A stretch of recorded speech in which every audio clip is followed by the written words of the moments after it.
Everyone, আজকে আমি বানাচ্ছি মাটন। চলো রেসিপিটা শুরু করা যায়। এখানে 1 কিলো মাটন ছিল। মাটনটা পিসগুলো বড় বড় ছিল, আমি কেটে নিচ্ছি। কেটে ধুয়ে নেওয়ার পর এখানে আলুগুলো ধুবো। সেই আলুগুলো আমি এখানে পরিষ্কার করে ধুয়ে নিয়েছি। এবার প্রেসার কুকারে সিদ্ধ করে নেব। এরপর কড়াইয়ে আমি দিয়ে দিচ্ছি সরষের তেল, তেজপাতা ফোড়ন দিয়ে গোটা গরম মশলা, শুকনো লঙ্কা, জিরা ফোড়ন দিয়েছি। এরপর পেঁয়াজ কেটে রেখেছিলাম 3টে, সেটা দিয়ে দিয়েছি। পেঁয়াজটা ভাজা হয়ে গেলে আদা রসুন কাঁচা লঙ্কার একটা পেস্ট তৈরি করেছিলাম, সেটা দিয়ে একটু কষিয়ে নেব।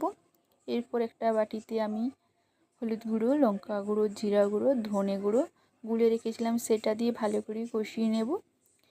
এদিকে আমার মাটন সিদ্ধটা আমি এর মধ্যে দিয়ে কষিয়ে নেব। এভাবে মাটন সিদ্ধ করে রান্না করলে শক্ত ভাবটা চলে যায় আর খেতেও খুব নরম তুলতুলে হয়।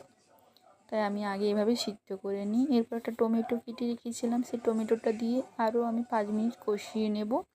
যেহেতু কষানোর উপর স্বাদটা নির্ভর করে, এই জন্য আমি একটু সময় নিয়ে মাটনটা কষিয়ে নিচ্ছি।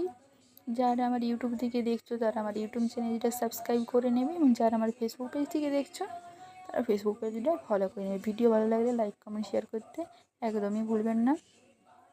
মাটনটা কষানো হয়ে গেছে। এরপর আমি কিছুটা মাটন তুলে নেব মাটন কষা রাখার জন্য।